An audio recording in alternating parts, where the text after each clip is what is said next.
course, we will jump in with the intro of the show and kind of again pass it to you, and you can talk a little bit about the background, which I think will be very exciting. And we are Absolutely. going live now, by the way. I hit the live button, so as Dave was saying, usually it takes a couple of minutes. So we should be showing up on LinkedIn as well as YouTube in just a moment. I show that I'm live. So it's I always got the notification on my end.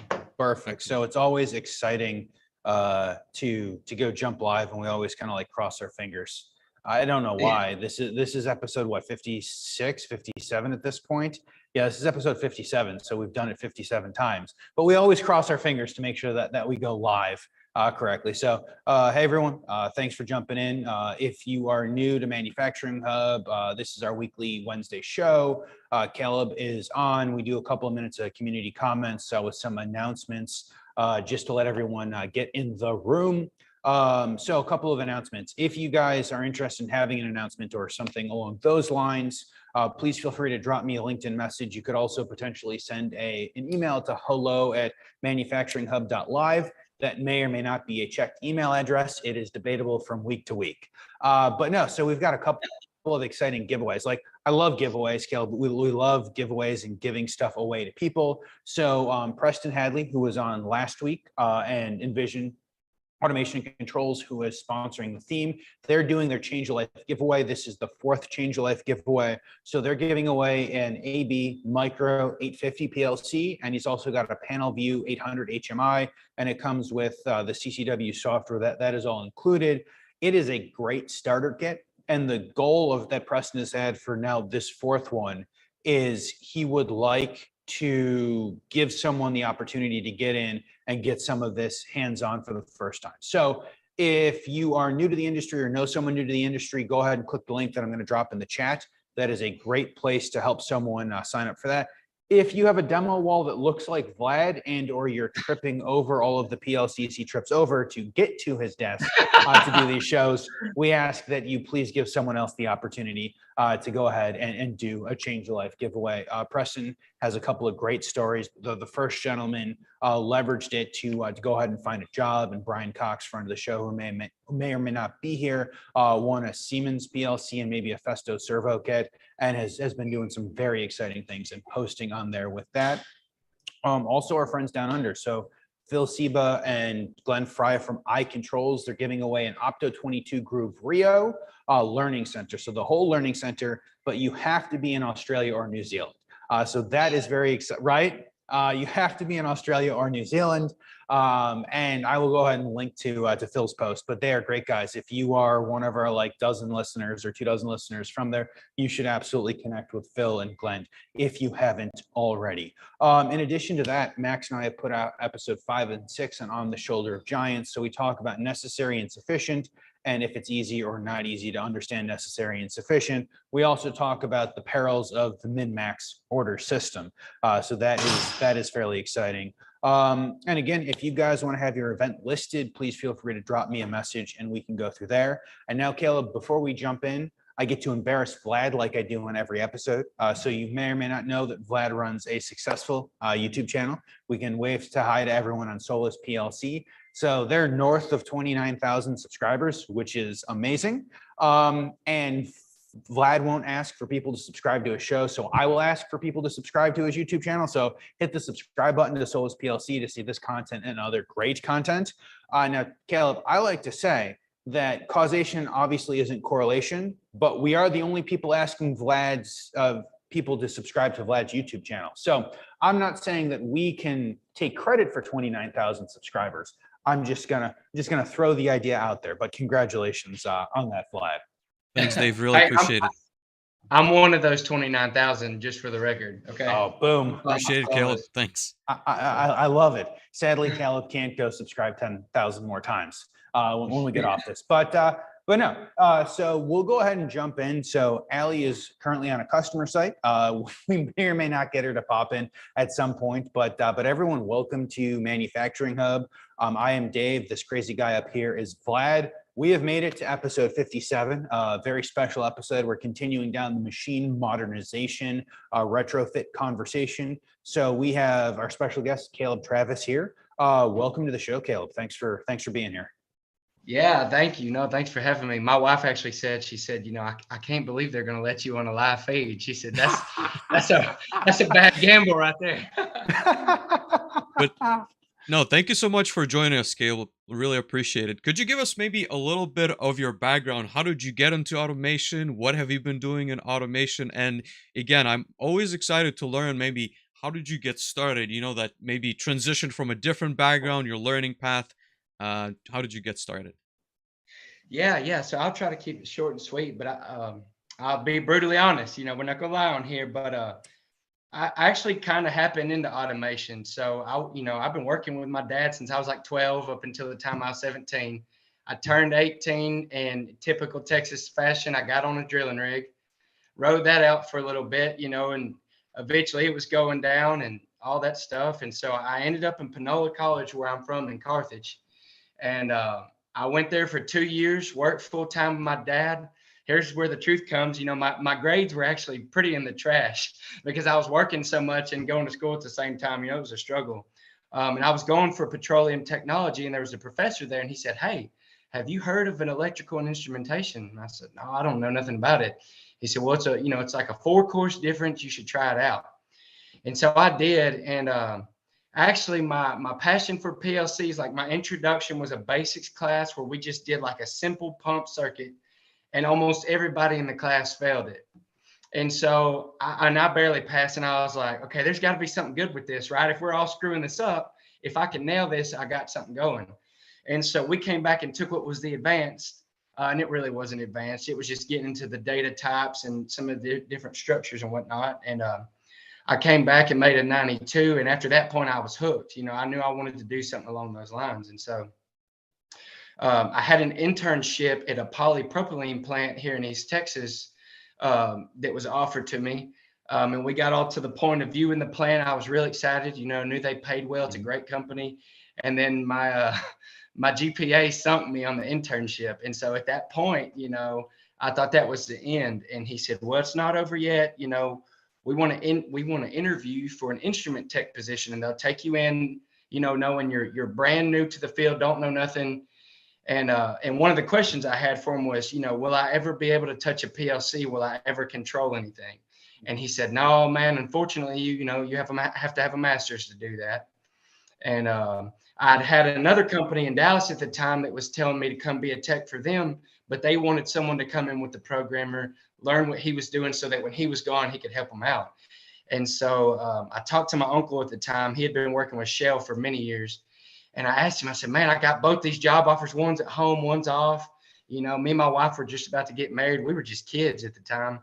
And he said, anybody can be an instrument tech, but it takes something special to write it from scratch and really make it happen. And then, from that day forward, that stuck with me. And that's really what turned all this on. So I went to Dallas for about a year in a chemical manufacturing plant. We made all the downhole chemicals for Halliburton, Schlumberger, and we actually made cricket food and the salt for SeaWorld. So that was kind of cool. And it sucks because if I knew what I knew now and I was there, oh, dude, it would have been killer. I'd really be doing some cool stuff right now, but I was new. And so I did my time there, but it kind of felt like I got to that point where it's like, okay, I knew some basic PLC stuff, but that was really the max I was ever going to get. Mm-hmm. And so we went to Midland. My wife and I, we moved out of our first apartment and bought a 27-foot travel trailer with no pop-outs, and had never lived in West Texas. So we moved that sucker out about 6 months into our marriage. And needless to say, after that, our marriage will never break. Okay, that's all there is. And so we did that for a while. And how that worked, I worked for a company out there that did production facility installs. And a lot of people don't even know this. I was more on the heavy electrical, so, like medium voltage stuff. We pull them in from the transformers to the filters, to the drives, to the step-up transformers, pull the RETA cable. For those of you who don't know what that is, it's this massive cable that you pull off of a spool and hook it to a junction box, and it basically powers your downhole pump. But we did all that, all the facility wiring, motoring. And then they knew that I had done some basic PLC work in Dallas. And so I started going with the commissioning guy out there. and loved it, was learning a lot, working for some big oil and gas names at the time, and didn't even realize like what kind of facilities I was in. You know, these were massive facilities, lots of nodes, thousands of tags. But the deal was, it was all template based, right? So the customers had their own engineers. They just made a config, and we just made the config site specific. And so, you know, that just ate me up and ate me up and ate me up. And we never did live work, really. We'd commission a facility, but I had never done live work before.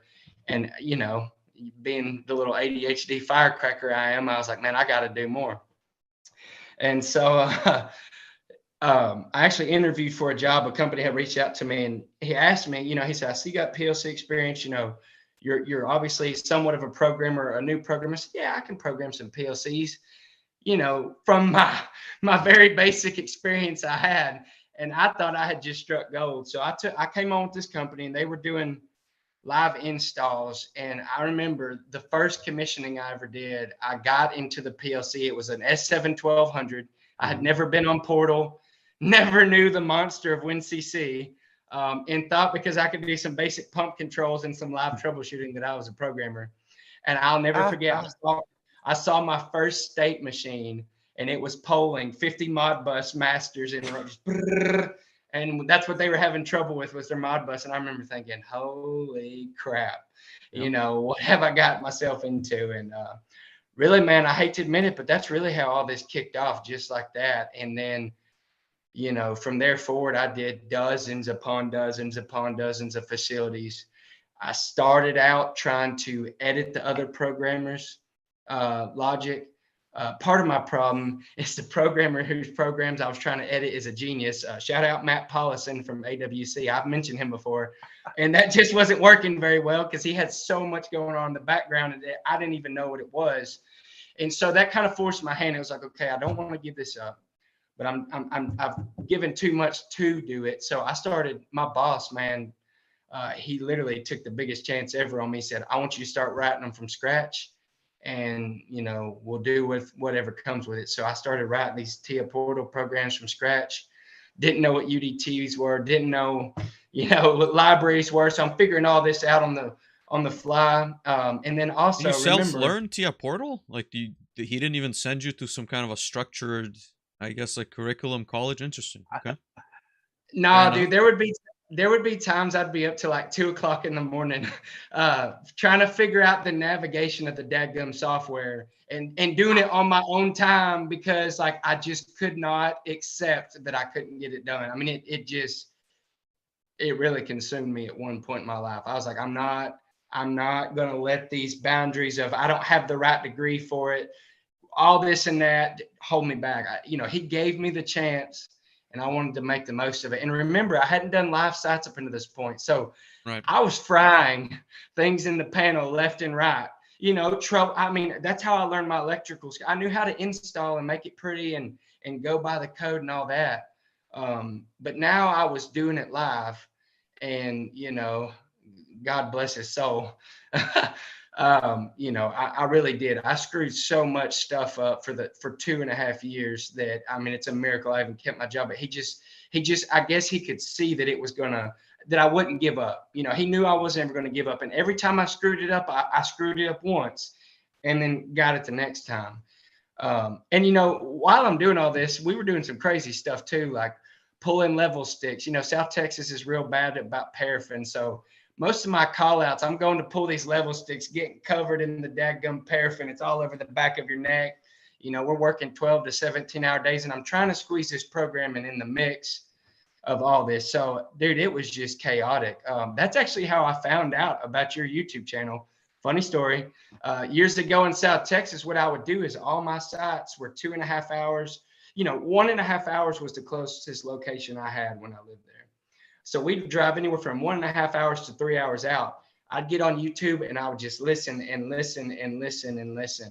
And dude, that's just, I told you I was going to tell the truth. So here it is. You know, TNT is just field fire and YouTube. I mean, seriously, you know, it's just the truth.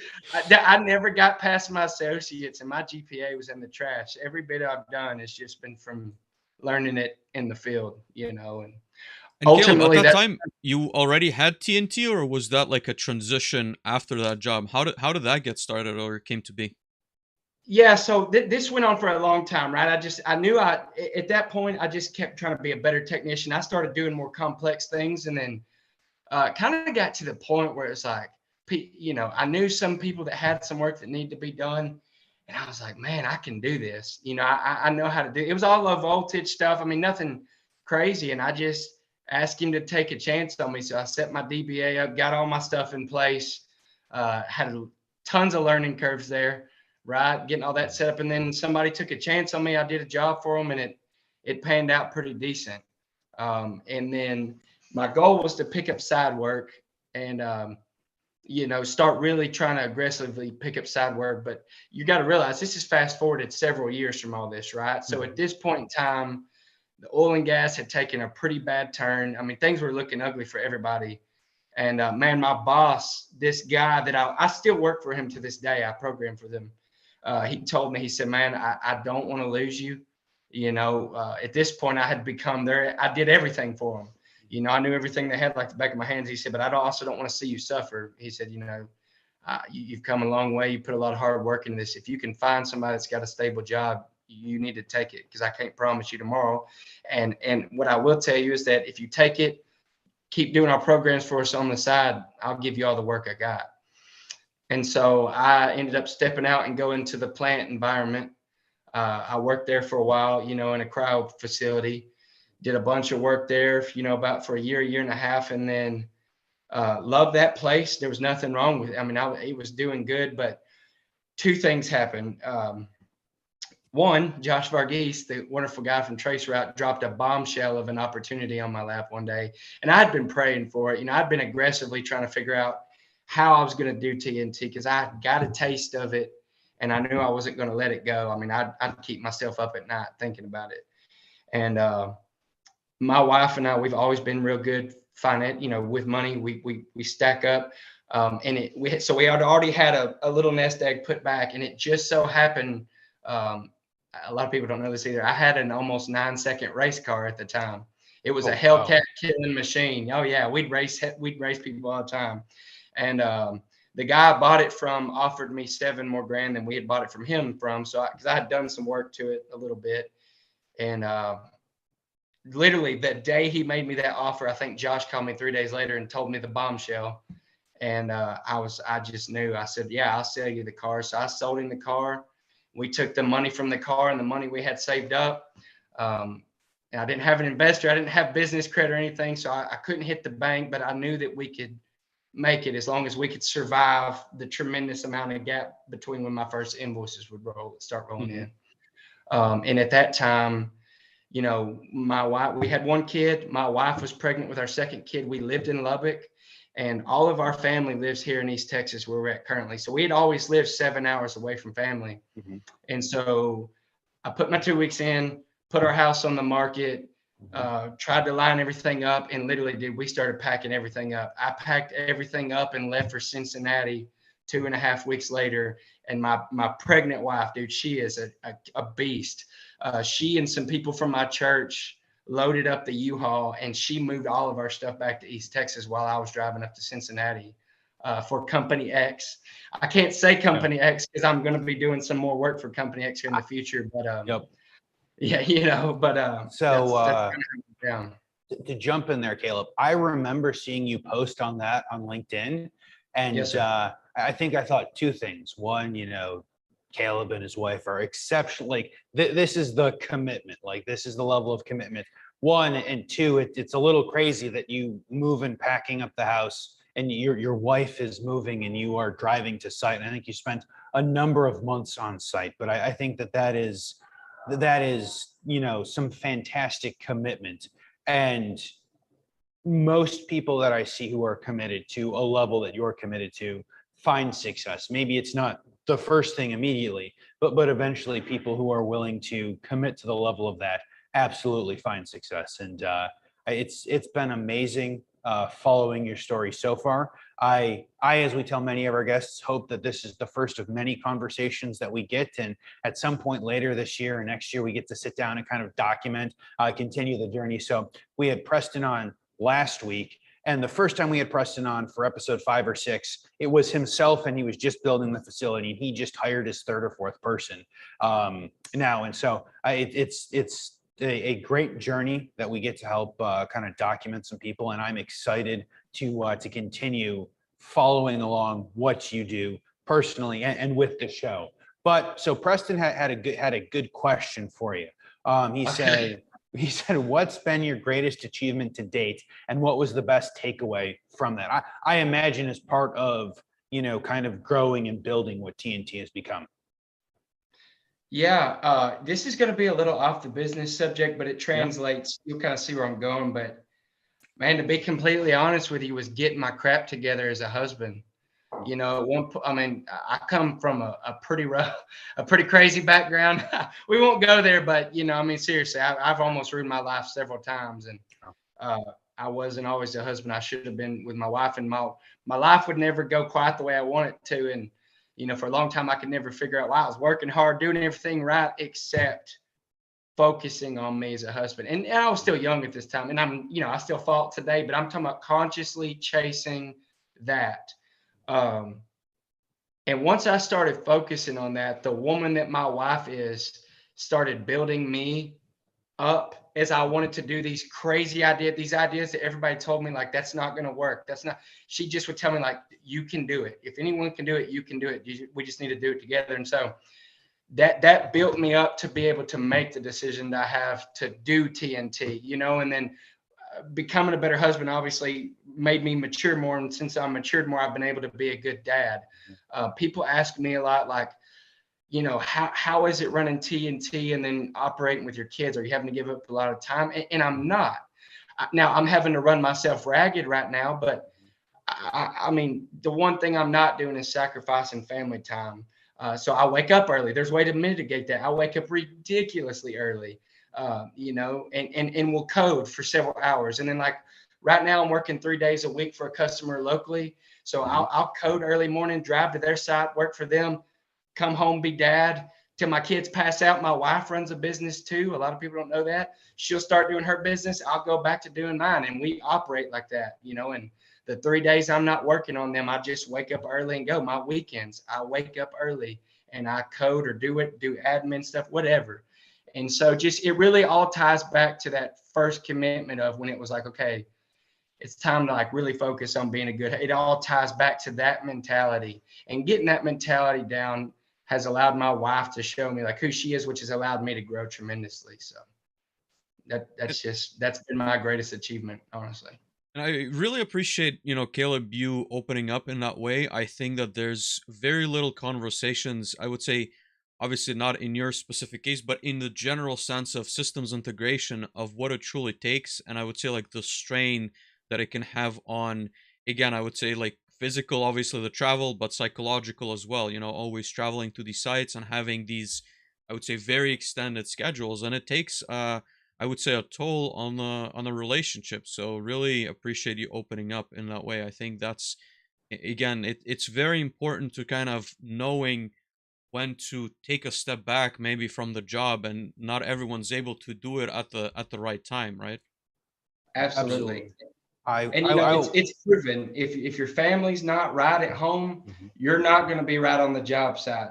So you can't expect to operate 100% when your mind's somewhere else. You got to have that balance.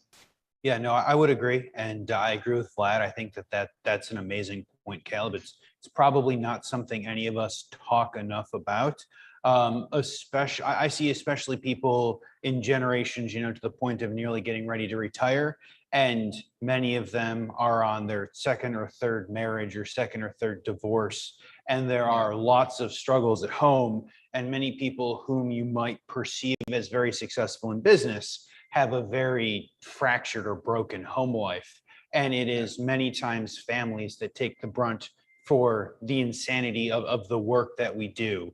And I absolutely agree that it is important to focus at least as much on things that are not the work and not the coding and not the business aspect of things, if you want to have a whole life and the concept of work-life balance. I know some people who've talked about the work-life excellence. So Jim Gavigan, one of our early episodes, talks about work-life excellence. And I love that. And I hope I get there one day. At this point, it's more like work-life insanity. And sometimes you get to sleep, right? Like sometimes you get to sleep until 6 o'clock in the morning before you go and then go to customer site, as opposed to waking up earlier to do other things. But no, I think that's a great question, and that's a topic that we will absolutely have to explore more at some point. I think that is something that we need to talk about more. But to take a slight shift in that direction, we're talking about machine modernization. We're talking about retrofits. You see a lot of interesting things. I guess the best way to kick it off is, we're having some supply chain issues, right? Like, not just I show up to West Texas and they don't have parts and the nearest parts store is 2 hours away, but we're having some supply chain issues. It's hard to get stuff. So what are you seeing on site? Are we bubblegum patching more things together? What are you seeing in the field? Yeah, well, I mean, I guess that's kind of a double-sided question, because in oil, and a lot of people know, a lot of what I do is oil and gas. Now I've branched out tremendously outside of it, but let's just focus on that piece for a second. There's bubblegum patching, which is a nice way to put that, regardless of supply chain issues out there. I mean, seriously, dude, it's a crazy phenomena that none of us are really talking about enough. So yeah, a lot. It's kind of a lot of what gets thrown at me is kind of like, hey, nobody know. A lot of what it is somebody buying something, somebody buying some assets, right? And the company they bought it from, when they were going out or whatever the situation was, didn't keep up with their files. So when they buy it, they're blind. They have no idea what they're up against, what they're facing. Recently, I did a midstream application where I was supposed to go take a micro 1400, upgrade it to a compact Logix, like maybe a day and a half operation, no biggie. I ended up out there for like 4.5 days straight. And it ended up turning into a complete panel rewire, a SCADA system overhaul, like the way their data structure was. And then they had a facility that couldn't run until it was tied in too. So I ended up rewiring and commissioning that new side of their facility as well, which was obviously completely out of scope, which is no big deal. It was great work. And we were talking about this before the camera came on, but it was one of those, you drive away and you feel like the wizard that just slayed a dragon on a mountain in the middle of nowhere where no one saw it. So I'll just be driving away in my truck hollering, all by myself, beating on my chest, hollering, knowing we just pulled it off. I swear, I love those jobs. So, but yeah, I mean, we see that a lot. Caleb, I have a follow-up question. So sorry to interrupt the train of thought.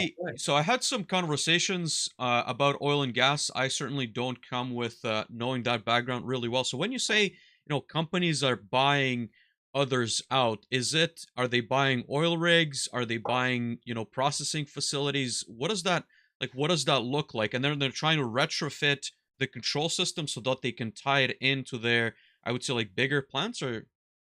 Yeah, or their existing schedule. So a lot of it will be like a bigger producer or a new producer. Maybe somebody didn't make it, or somebody's trying to downscale a little bit. So they're selling off their field assets. When I say field assets, that could be like LACT units, lease and custody transfer units. That's your cash register on site, your production facilities, your tank batteries with your heater treaters, your separator, your wellheads, pump jacks, all that stuff.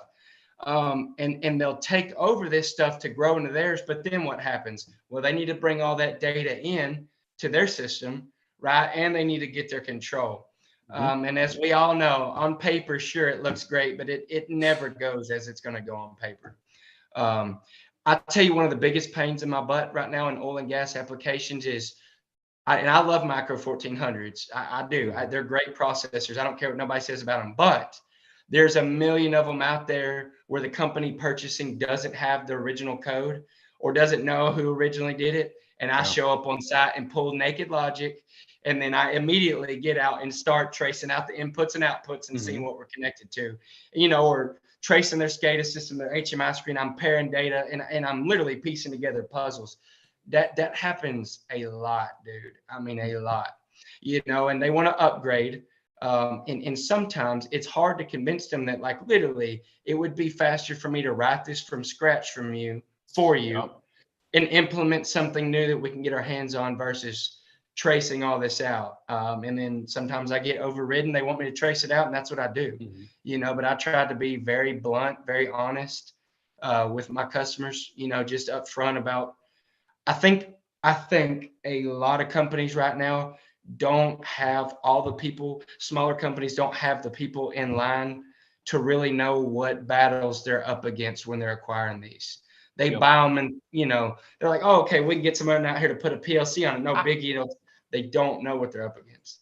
So I was going to say, if I may add to that. So I worked with a company that would do like biodiesel style facilities. And we used to joke that they would buy stuff from the industrial scratch and dent store, which is basically they would go to an old Exxon or Shell decommissioned facility. And like they literally sawzall out control panels and VFDs. And so they'd have piles of these things and you'd need one and you'd go through 10. And most of the time, none of them worked properly. So you're going and ripping apart pieces to see what's wrong. And it was always a lot of labor, right? So now the company that I was working with, like they fully realized this and they committed to the labor as opposed to the cost of new parts. But to Caleb's point, if you think you're going to go sawzall out a panel and then or anything, and you're going to be able to take the PLC and drop it in and generally not have issues, you are maybe not the most realistic with yourself. And it's a lot of retrofit. It's a lot of basically every other issue that you may not perceive if you go buy, boxed new parts. And in my opinion, I think one of the contributing factors to this that really weighs heavy on the subject is people simply just don't know. What I mean by that, for example, I had a customer one time he was kind of getting on me about like, dude, why is this taking so long to implement these changes on the HMI? And these were some crazy changes, right? And they were doable. It just was going to be tedious and time consuming. So anyways, I told him, hey, I'm doing the best I can. Well, a few days later, I was working on it remotely on his PC and didn't know that he had been sitting there for like maybe 40 minutes or so watching what I was doing. So he calls me and he's like, what are you doing?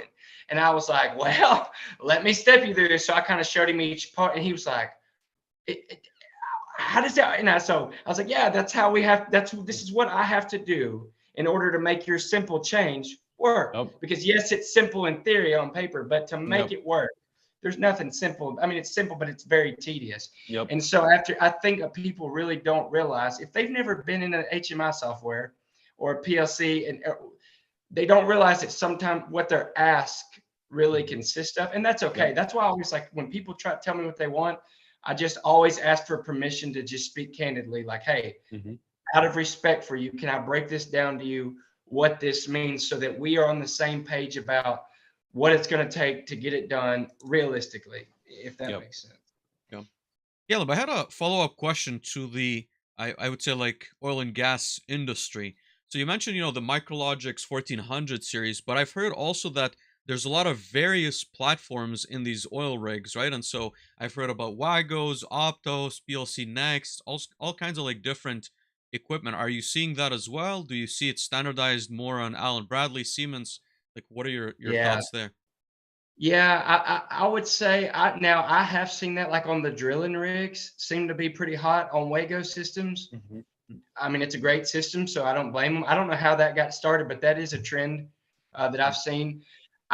There's a lot of Rockwell stuff out there. I see lots of compact and control logics. One thing that kind of struck me as weird is, like I said, I came up in this on the Siemens side. So like I knew S7 1200s up and down like the back of my hand as far as like what I'm doing with them and TP 900 comfort panels. And then the more I start asking people like, why don't y'all use Siemens, instead of doing this or that, they're like, well, because there's nobody around to work on them. And I'm like, holy crap. what are you talking about? And so a lot of people really don't buy a Siemens product just because they don't know that, it's just so common to work on Rockwell. It's what they can get. There's a lot of total flows. Are y'all familiar with what a total flow is? I'm not. It's a flow computer made by ABB, right? And they're pretty intelligent. You can do a lot with them. Now they've come out with this new version that's very nice, and it kind of bridges the gap between PLC and flow computer. And I've seen some people use those for an entire facility. RTU setups. There's all kind of stuff, but PLC Next, no, I haven't seen any of that. I'm actually in the process of writing my first PLC Next oil and gas application. It'll be coming up in the next few weeks. I'm doing it paired up with some O.io, and that'll be my first one I've instantiated. But lots of Rockwell, your typical stuff.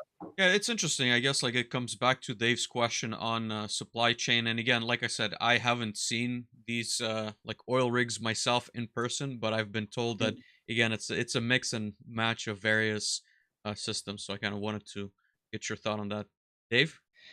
I was going to say, Vlad, there are lots of flights in the Midland. Like you think it's in the middle of nowhere, but there are more flights in and out of Midland every day than you would imagine. Yeah, and I really like I like the plant process side of that too. I mean, I think that's what attracts me about oil and gas. Not I like doing tank batteries and stuff. I do lots of them, but everybody knows I like doing PID loops. I love to tune loops. I like running into them. I've always found like cryo plants, gas processing facilities. I mean, I only have barely 2 years in one solidly, right? I don't have a whole lot, but I've done a lot with them. In that 1.5 to 2 year span has been a tremendous amount of exposure, and I just really love that process. I like all of it. It's addicting. It's very complex. I think people don't really realize like what running a plant like that really consists of, and the extreme amount of precise you have to be because of what you're dealing with, especially when H2S is involved. Man, it's neat. But and I'm doing a grass seed facility right now that kind of has the same principles. Totally different setup, same principles. Flow rates, all that stuff, but with grass seed instead of oil. I just like process in general. I enjoy anything processed. Yeah, we have a question in the chat that I think is we've somewhat answered maybe at the beginning, but still want to get your take on maybe the transition, from someone who's working as an electrical technician and getting more into, I would say, programming work. So Oscar wrote, how long have you been in automation? What helped you advance in the profession? What actions have you done to be where you're at? And he's also asking, is having a setup like Vlad's at home vital to advance? Maybe getting your thoughts on that. Okay, well, I hope this doesn't kill my customer base here, but the ones I do work for know, so yeah. I'm sure I'll be able to keep working. But dude, I've really only been in this game for a total of about 5 years or so. I mean, seriously. Now the exposure I've been able to expose myself to in that amount of time is, Josh always tells me, like, don't worry about the time frame. It's what you did in those 5 years that counts, and I feel like that kind of credits. Man, the best advice I can give you is to just stop reading what you need to do it. What I mean by that is, at one point in time, I had myself convinced I needed to go back to school and become an engineer instead of starting TNT. Until I can, and there's nothing wrong with being an engineer. I'm not saying that, but it didn't make sense for me to stop at my journey where I was at to go back to school for 4 years, the remainder of the years. And then it just, dude, it's about how bad you want it. So for example, I expose myself to things in the field when I run into stuff I've never worked with all the time to this day, did it yesterday. And it's all about being resourceful. When you do it yourself. Don't back down. Don't give up. As long as you got things lined out and you have the opportunity to try it, you need to try it. I think a lot of people's problem is they ask for help before they actually try to do it. And some good advice I could give you is think for yourself in this space. And I don't mean for that to come off rudely, but what I mean for that is, so many times I think we get caught up in like, I feel like I know this is right, But somebody's saying that this isn't right, or somebody's saying you can't do it because of this, or you can't do it because, like, screw that. If you know it's right, it's right. It's right. Do it. Or if it's not right, just always own up to your mistakes. So, is your things useful? I'm sure it is. I'm sure there's things you can test on that. And I have some PLCs at home, that I plan on setting up just to screw around a little bit. But I would say, for me personally, the most useful thing is at your job right now. If you're not trying to get your hands on opportunities that are there, you need to put your focus on that. One thing that always drove me nuts is like the whole "that's not my job" mentality. Like, I'm going to hurt some feelings here, but like I've run into electricians and other automation technicians. It's like, no, I'm not going to wire that up. That's not my job. Or, oh, I'm not going to do that. That's not my job. But like the customer site's on the line, production's on the line here, and we can do it, but it's not your job. I would always just jump right in and do it, man. Even when I was in automation tech, I was working for a company, and there was a hard line in the sand between the electricians and the automation techs. And I'll never forget one time they were pulling these long runs of Rita cable, right? And our skid steer had gone down. So literally we got to the point, there's like 15 grown men pulling this thing on a jet line, down a 90, up a 90, and all the way across this well pad. And those who have done this know the extreme of what I'm talking about, but it was an opportunity. And so because I did that with them, when they would do more electrical hookups, they'd get me involved, and I learned parts of electrical. And so I just kind of applied that same principle everywhere I went. And I found that when the opportunities presented themselves, if I jumped on them, I always came out with something I didn't have before. So, dude, just take what's in front of you. If you're not happy where you're at, dude, I YouTube a lot. Start watching real pars. I cannot stress how important real pars videos are. Solus PLC, my boy Hega Merle on YouTube. If you want to learn TIA Portal, you need to go look up Hega Merle right now on YouTube, and it'll change your, stuff like that, man. I just did it all on my own. Like I said, when I was driving to these sites, I had 2 or 3 hour drives. That's what I was doing, listening. I spent my free time not listening to music, not being in thoughtlessness. If I was on location eating lunch, I wasn't sitting there on social media screwing off. I'd eat and then take my break and then be learning something, listening to something. So, man, if you want it, I'd say with 100%, because it applies to my situation. Like, the barriers people put on you don't make a crap. It don't matter, because I promise you, I'm a prime example of someone who should not be where they're at and did it anyways. I'm serious, and that's really all it takes. You have got to believe in yourself, and always be brutally honest. Never feel afraid to, if you're trying something out and you're not quite sure, don't be afraid to speak up and tell whoever, like, hey, I'm not quite sure, but this is what I was thinking. And then find out, like, hey, this was my thought process for what I wanted to try. Is this right or wrong? And then you'll learn. And don't be afraid to screw up, man. I blew up. I'm not going to give too many details because I don't want to hurt myself here, but I blew up pressure transmitters one time. Literally blew them up, so that's how I screwed up. I mean, I think that's an investment in you, if anything, right? Like, they've already invested that money, so they know you're not going to blow them up next time. That's how I look at it. That's right. That's right. And the important part was, like, as soon as it happened, like, I just picked up the phone and called and said, hey, I effed up really bad. Here's what I did. Like, dude, if you're at work right now, you got to have that kind of realness with yourself and with the people you're working around, because you got to remember, a lot of the stuff we work around is dangerous environments. And you obviously don't want to be the reason anybody gets hurt or yourself. We all want to go home at the end of the day.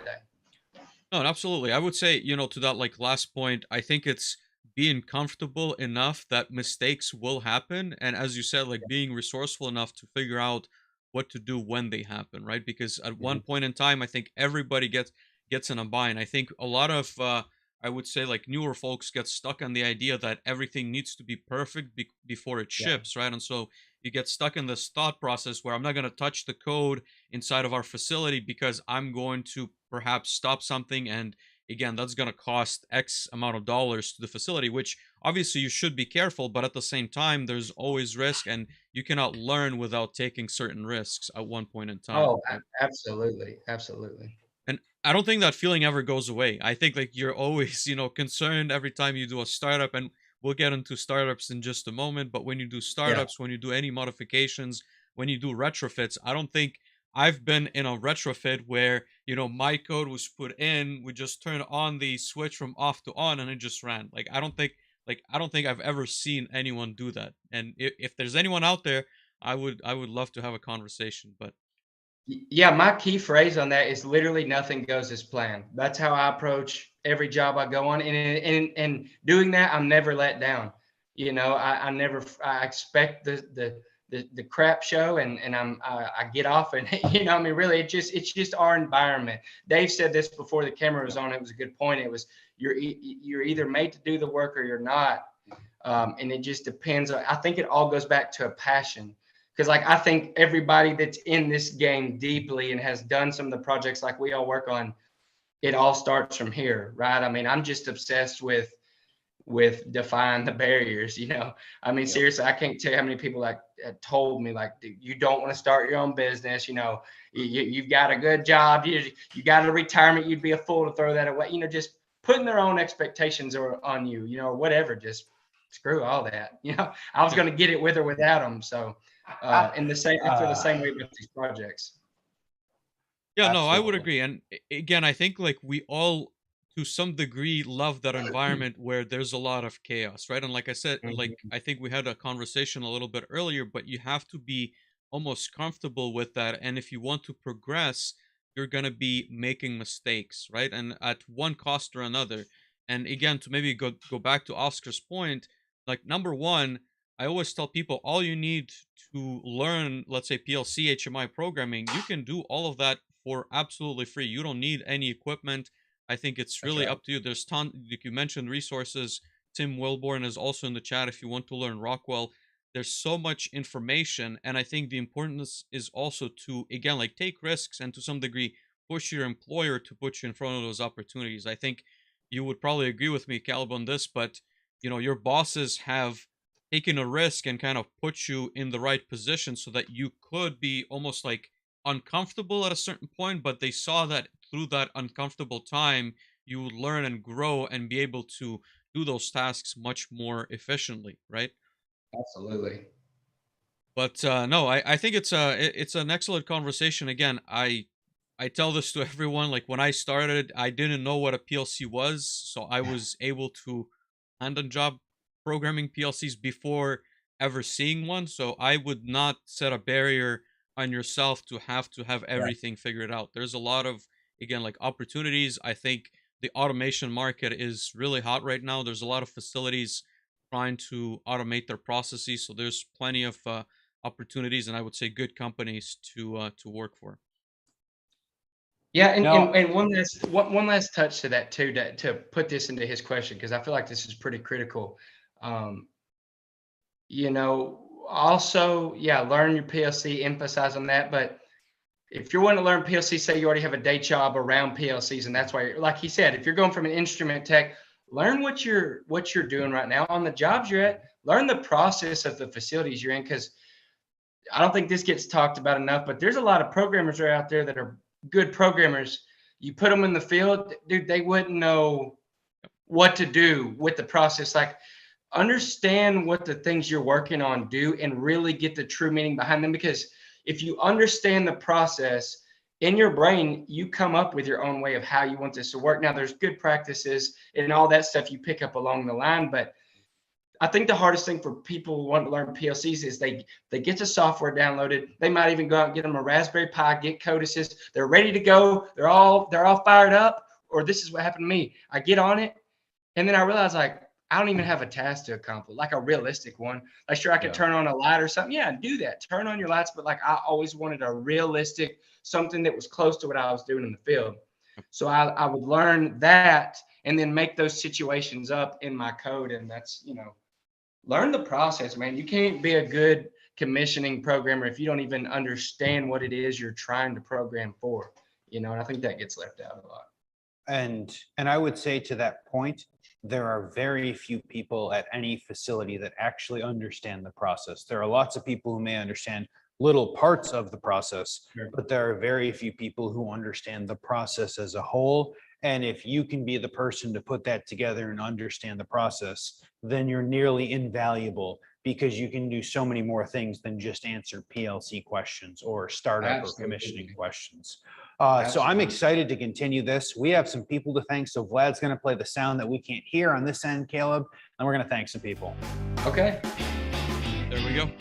Good. Awesome. So we want to thank Preston and Envision Automation and Controls for sponsoring the machine modernization theme. I'm going to give one more shout out for the Change Your Life giveaway, which is in the chat. In the next month, between April and May, they're giving away an AB Micro 850 PLC and a Panel View 800 HMI. It comes with the Rockwell CCW software as well, which is a great opportunity if you're looking to get into all the stuff that we're talking about. So slow quotes, no documentation, horrible communication, and shoddy support. Does this sound like your current systems integrator or retrofit vendor? It's good. It's good, Caleb. You're going to appreciate this. Everyone should. But look no further than Envision Automation and Controls. Envision addresses these problems as they provide accurate quotes in record time, like 1 to 3 days for most of your small projects, as well as world-class documentation and support. You can expect quality in everything they do, from discovery to delivery. Ray says, Envision hit the ground running on our first project together. The rapid quotes, documentation, and clear communication are what make it easy for me to keep choosing Envision Automation and Controls. So you guys can check them out at envisions.io, Envision with an S at the end. For more information or to get a rapid quote, you can email sales@envisions.io or give them a call at 812-618-5089. And again, I feel like it's a little dangerous that we're giving this phone number out, Preston, but you wrote it in there, so we're going to do it.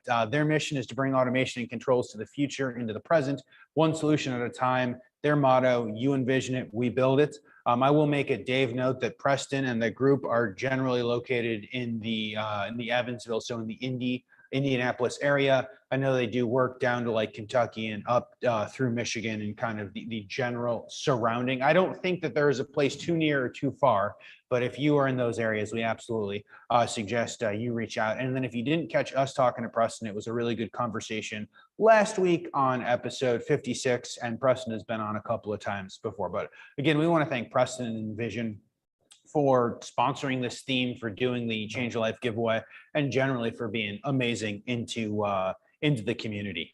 But no, so I want to talk more about this, Caleb. We talked a little bit about oil and gas. We talked about some other clients. We talked a lot of flow. What are you seeing in maybe non-oil and gas? Are you seeing lots of new machinery? Are you seeing the need for retrofits? Are you getting lots of non-oil and gas phone calls saying, we're broken, Caleb, please come fix it? Yeah, that's where all my PID loop tunings have come in lately, you know. Yeah, I've been at a biodiesel facility up in Cheyenne, Wyoming the past year, several places, which is kind of close to the same, but you know, I went and tuned their valves. Their valve had been untuned for months or something like that, and we went up there for, I think, like a day and a half and got them going. And what they were doing was heating up the beef fat and the soybeans and bringing it in. They're making that.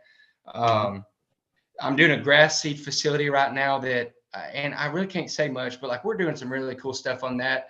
I came in at the end of that last year. The customer was in a bind. I'm working with some great guys on that project, but they really had a mess on their hands. And we've all been grinding on that and done some crazy stuff. And I think the customer's trust has gone through the roof because of that phase. And so now that we're going into phase 2, he's letting us stretch our imaginations a little bit here, you know. You know, the company X that I talked about a while ago, I actually went for their startup, and like I said, man, that job was like 1,400 drives. You know, there were 60 main control panels, 100 control panels, like 100 PLCs, probably all in this 4-story building. Wow. We were doing so much during startup on that. I actually completed my first 2 half marathons doing startup networking troubleshooting. I mean, seriously, we were putting in half marathons, walking through this facility each day. And I was up there for 10 weeks straight, just about. And there were some crazy, that was actually my first exposure to like Docker containers. We were deploying Docker containers in the field and using them to test with the PLCs and simulate different situations. And I wish I could say more, but dude, that whole experience and some of the stuff I saw in there was just truly mind blowing. You know, a lot of people don't even know I've been in manufacturing, and it's because I can't really post about it at the time, but eventually one day I'll be able to post some of this. But that was my first time exposure to like heavy robotic exposures and just all this sorters and craziness and vision systems. And I mean, oh, dude, I was staying late every day to help out just to be in it and soak up as much as I could. I was one of the first. I was a handful of people in the world at the time that had their hands on one of the new PNF sensors, vision system sensors. And you know, I'm sure that'll be coming out to the public later on, or if it already is. But that was cool to be able to say that. You know, just get exposed to all that. And man, yeah, we're seeing some crazy. I think the more that cybersecurity gets pushed, which is a good thing, like it's kind of mind blowing how much people don't really weigh in on that side, or like remote connectivity. There's still so many people out there that have people driving out all the way out to location to help them out, you know, and now we have all these great remote access tools and safe ways to do it. And people are starting to pick up on all that, you know, but there is also a lot of hype too. I'll say I've learned that. I think that I've noticed that I've been able to filter between the hype from manufacturers and what's really going on. And I'm not going to say names, you know, or call people. I don't do that type of stuff. But I've even been disappointed through some of this because some things I thought I would represent and put my name on didn't play out, you know. And I think what it is people try to follow trends too quickly and they don't have enough field experience with it. And if you can't support your own product, then how can you expect me to integrate it? You know, so I've learned a lot of sharp lessons doing that too. And luckily never learned it on a customer side or anything, but just trying to get the wheels going kind of disappointed me a little bit, some of the newer technology. So hopefully those will advance and get where they need to be as time goes on. But Kaleb, I'm very curious. You know, I'm not going to ask you for the details on the Docker containers, but I'm sure like that's an interesting application. But I wanted to maybe step back for just a moment. So TNT, what do you guys? So do you guys do integration for all kinds of different software? Is there like a focus that you're only doing PLCs? You mentioned robotics. You mentioned vision systems. Do you do like pretty much everything? Do you also do panel builds? Like what's maybe like the scope of the company right now, and what's your like maybe vision also? Are you looking to stay more on the software side? Are you going to do like some hardware specifications as well? Because I think, you know, maybe there's some questions around what is it that you guys provide at this time?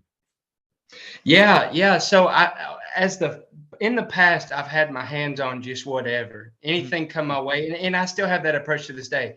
If it comes my way, I'll jump on it. You know, I have my hands in a lot of stuff right now, but as I've kind of honed this more, like my main primary focus would be anything PLC, HMI, SCADA related, or I'm the guy they call when SHTF, when stuff hits the fan, right? Getting facilities going. I really enjoy being that guy that shows up when it's a total crap show and plugging in the PLC, getting my meter out and then letting it rip. You know what? That seems to be my key skill here is core troubleshooting on process is what I focus on. I write lots of programs from scratch. I do lots of troubleshooting on older programs, you know, and lots of time without documentation, lots of times without tagging, without an engineer on board that can tell me exactly what their architecture is. Lots of these jobs I end up on, I'm just going in blind. So if you're having problems where you need help and you need someone to walk in blind, you know, I got you. That's I do a lot of that. But yeah, now I have people that I'd say if I dabble in some robotic stuff, yeah. But if you were to call me today and you had an extremely complex robotics project, I'm not stupid either. You know, if you have I have some serious network troubleshooting skills after Project X, working for Traceroute. Of course, you're going to pick up some insane network troubleshooting skills, but I also know my limits. Like I'm not going to waste time on customer site trying to do something that I'm going to have to learn to do right there. I have an incredible network. One thing I can say for TNT is I have access to what I believe, and I would say data kind of proves this, to some of the best professionals working in this industry.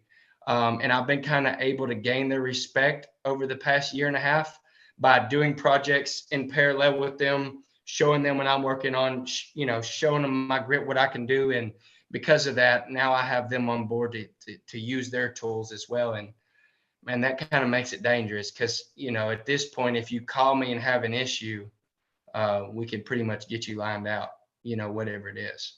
No, I appreciate that.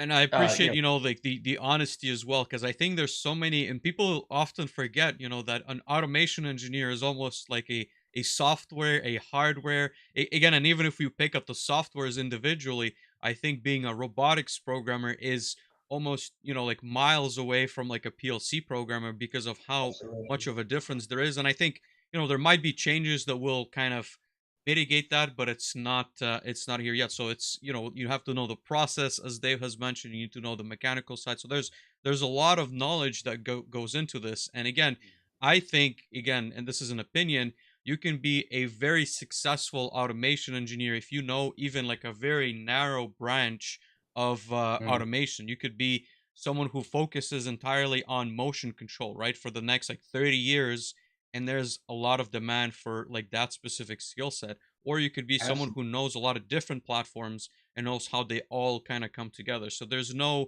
I would say, like right or wrong answer. I was just, like curious to get to know more about yeah, and I like something you just said there. I should have touched on this a second ago. I think one thing that's been a big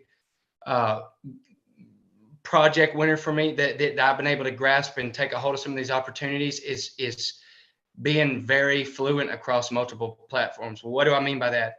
If you got a Rockwell PLC, a Siemens PLC, a Schneider PLC, a Codesys PLC, ABB, it don't matter.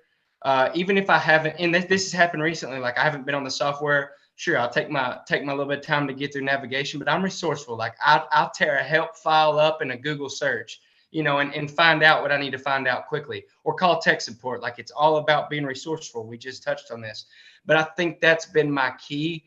Is it doesn't matter to me what you got. And I just ran into a Tile FX the other day. Never seen one of those in my life. And ended up just doing that, Googling it, starts there, get the software, get tech support to send over. And now we're pulling code up and troubleshooting and figuring out how the network works. But for me, I think when I say PLC programmer, I do have to divide this out a little bit. When I say I'm the PLC guy, what that really means is I've written the HMI code and the PLC code. In most cases, I've installed the instrumentation and ran the wire myself. Now, some of these bigger jobs, they have other contractors do it, but a lot of times, like when I think PLC, I should be more specific, because on the bigger jobs I have been on, there's been some killer PLC programmers. But if they get a voltmeter in their hand and something's going wrong, it's useless. So I think maybe that could be, something people need to focus on a little bit more. That's one thing that's carried me a long way, because it doesn't really matter if it's your instrumentation or your HMI or your PLC. It's all in this OT network. I do it all, 100%. Dave, what are your thoughts? I love this. I love this. I think generally I agree with everything Kaleb is saying. I think that there are absolutely opportunities. We've had conversations about people who are like multidisciplinary, right? Like PLC programming or HMI or SCADA programming is a skill, but there's a whole other set of skills that come to testing out physically, everything, be it IO checkout or making things work or understanding the process. So I think it's super exciting. And generally, I think that we've had a bunch of really good information. So we actually have a question from Bevan that I think moves towards kind of the next conversation of what do we think the future is going to be. But he is asking, what's your view, Kaleb, on locking the code or trying to have authority ownership of your code once it's installed, assumably not giving access to the end user to be able to go change code? What are your thoughts on that? Yeah, I've never done it. This is just me personally. I'm not saying it's right or wrong for the right situation.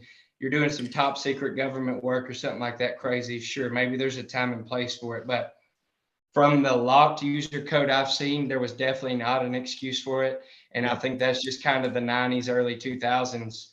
ideology of like, oh, we've got a special skill that nobody really knows about yet. We're going to lock it down and make millions off of it. Well, my theory is if I'm honest with the customer and I treat them well, they're going to keep doing business with me. So that's what I do.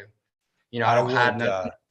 Yeah, I would say I would generally agree with that. And I think Vlad and I generally agree with that. So I have seen a couple of OEMs that specifically lock their code down as to if there's actually intellectual property in that code, or if you can go through and figure it out. I know you can go through and figure it out because most of the time the issues that you run into, you have to go rip it off of one PLC and put it on another PLC because the PLC that they've programmed on isn't the standard of the facility.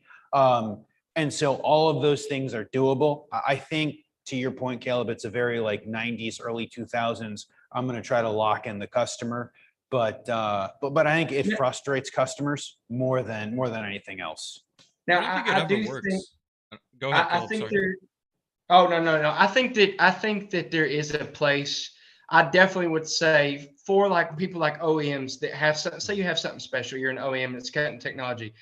Yep. I could see where you wouldn't want that, not necessarily for your customer, but getting in the hands of the competition. I think there's a place for maybe legal contracts between you and the customer during all that. But this is just an opinion on me. I'm not stating anything. I'm not saying what's the law. This is just my opinion. But if that's the case, I think personally, I've never been in a situation, Kaleb, Travis, where it didn't benefit me for my customer to really understand what they have going on. Because when they call me at 2 a.m, I would rather them at least be able to look at the code and tell me, you know, somewhere around the mark what's going on versus saying like, hey, the program changed. Because dude, I hear that something in the program changed and I'm just like, oh God, here we go. You know, and the program didn't change. Let me log in, whatever. But it's always benefited me for my customers to know what they've got going on. Because if we're troubleshooting something over the phone, you know, it helps me when they can tell me an educated sector of what they're actually looking at, or,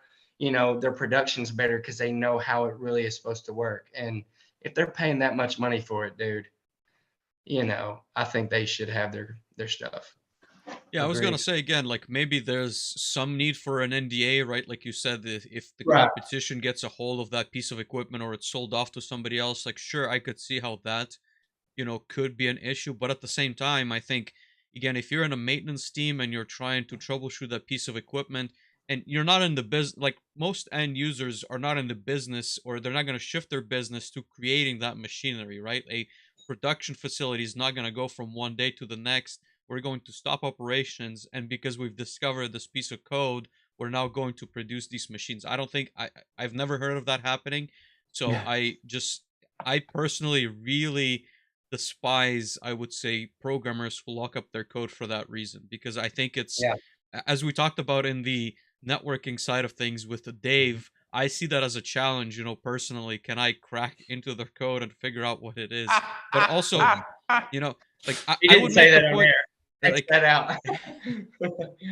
I mean, they're locking up code. So, but anyways, like what I would say also, I think, you know, if you're, I would say like an engineer who's trying to maybe play it safe and create an environment where you're locking down your job, where you're required to service those machines, I would say that an engineer who can almost work themselves out of a job by automating, you know, the processes so well is going to be worth 10 times more than what they currently are, right? Like that. And I think like that's something that people underestimate, in the sense that, again, if you're trying to secure your job by password protecting the code and having to be called, if you were to give a service so good that they can maintain the code and understand the code well, they're going to call you back a lot more so that you could do their, or figure out their other machinery.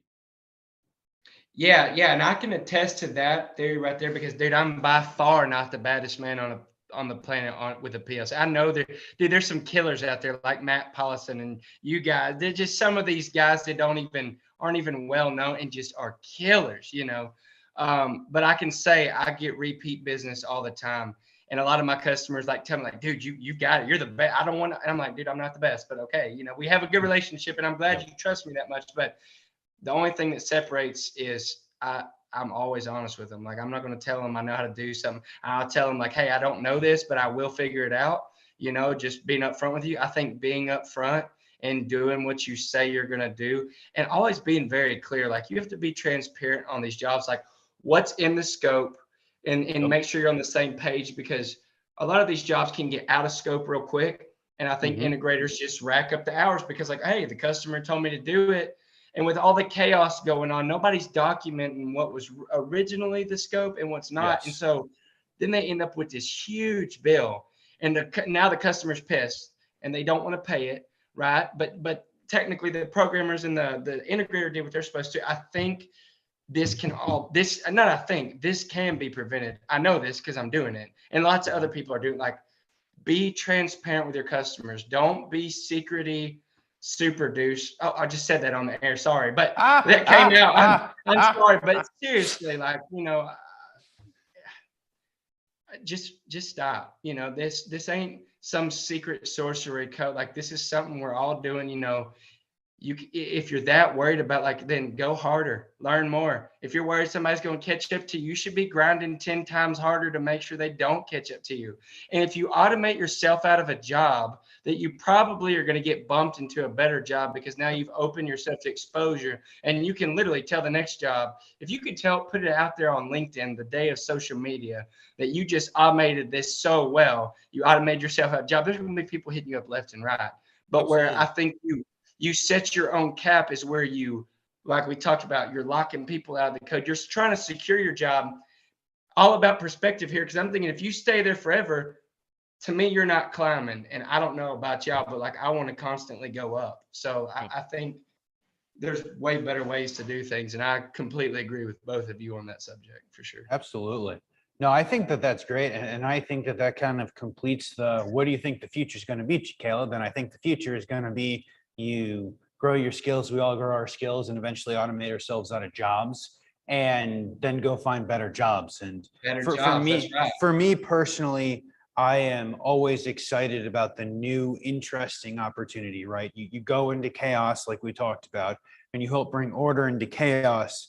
And then some people are really good at bringing order into chaos. Other people are really good at taking order and keeping order. And a lot of the people I imagine listening to this, and a lot of the people who like self-select of, I enjoy the chaos and I go spend time on customer sites because I want to be in the chaos, are going to be in that, I want to bring order to chaos, and then I want to go find the next chaos to bring order to. Yeah, now this is an actual statistical number for my life here. 95% of the jobs I've been on, which is, well, I want to say 100%, but that feels dangerous. I've never had a customer like tell me like, hey, I need you to come do this and this, and then I show up and it's actually that. Oh yeah. And that's, so if you're out there and you're an engineer, or maybe you're just getting in an integration, you're showing up to these jobs and you're freaking out because they told you, hey, you're just going to go do X, Y, and Z, and you show up and it's A, B, C, D, E, F, G, H, I, J, K. Dude, welcome to the club. Learn to get high on it, brother. Like, it's the chaos you're talking about is so real. But those are the times you drive away beating on your chest, hollering in the truck by yourself like a maniac like me, because you got the sucker working and you learn 10 times as much as you came in with. It's all about being resourceful. It's all about being resourceful. I would agree with that. Kind of the next question is, as we are once again blowing well past the time that we said that we would aim for, which is exactly what I promised, Kaleb, is, do you have any career advice, maybe for people starting out, or maybe for people looking to start a business themselves, like what you've done successfully with TNT? Yeah, man, I would start learning about finance right now. If you're not good with your money, you're never going to be good in business. And I hate to say that. That's not rude. I'm just being blunt with whoever is wanting to know. You need to be able to stack money up and do things with it before you ever worry about going out on your own. And if you can do that, then you need to stack lots of it up and be prepared, because I think the one thing nobody warned me about was like late paying customers. I've had, I mean, and that sounds stupid, like I should have known, but I just wasn't something I thought about. I just lived in this magical world where you build and got paid on time, because up until I jumped all the way out on my own, that was my exposure. I built and got paid on time. Yep. And dude, if me and my wife hadn't have been good with money, we would have already sank in this venture. And that's the stuff you can't post on LinkedIn. That's the stuff that has me up at 3 a.m, so stressed. I'm sweating and like literally can't sleep because my kids are beside me, my wife's beside me, and we're 75 days out, you know, on what was Mhm. supposed to be a net 14 invoice or something. And Yep. I'm just clenching and praying every day that it comes in. So you've got to be able to handle stuff like that. As far as career advice goes, if you're not looking to get into business, I would just, man, I'm a problem solver, so I can only speak to people like me, but like I can't do the same thing over and over. And ultimately, that's what I was saying like earlier, my plant experience, the company I worked for was phenomenal. I loved everything about it. It was a great company. It was cool. I still talk with the operators and the managers there all the time, you know, but for me, I was never going to be able to go to the same place every day and do the same thing too. And that's why when the opportunity to leap came up, I took it because I knew that. Like I was at the point where um, just working for somebody in general wasn't quite working for me. I just needed to be Mhm. able to do I needed the chaos, like you said. Like I love the chaos. I like being able to bounce and do this and that and just all over the place. So use your resources, you know. Um, Indeed's got stuff all the time. LinkedIn's got stuff all the time. Be looking, be sharpening your skills. And most important part is like, don't do something because it's hype. Like I feel like some people find these hype subjects and then they want to convince themselves that they're into it because it's Mhm. hyped up and it's a big deal. But like, if your passion's truly not there and you're trying to force it, you're never going to make it. You know what I mean? Because you're not doing it out of passion. I do this like, dude, I troubleshoot my sleep. My wife gets on, like, I have woken up out of bed, gone to bed the night before with a problem of mine, come up out like a dead zombie at 2 a.m. with the answer, got in my truck, drove to site, and did it right then. Because, like, you know, I couldn't let it go. I had to know right then, was that going to work? If you can't have that kind of passion, it don't have to be controls. Whatever you're looking for, you know, find something you're that passionate about or you're that interested in. Because if you're that interested in it and it keeps you intrigued, you will become that passionate about it as you learn it.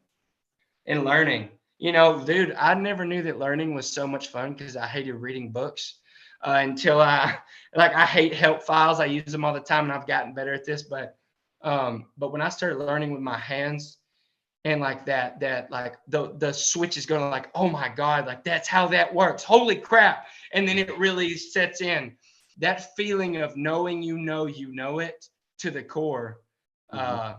And dude, I saved my customers a lot from getting ripped off by other integrators, and I've pissed some people off, but like knowing I know something to the core, I'm not gonna let you rip my customer off. I'll tell them the Yeah. truth all day long, you know, even if it cheats me out of more hours, because I could have got, there's been one job, we won't go into the details, I could have got way more hours on it over Mhm. something that wasn't necessary. And I just end up telling the customer, like, hey, dude, this isn't necessary and here's why.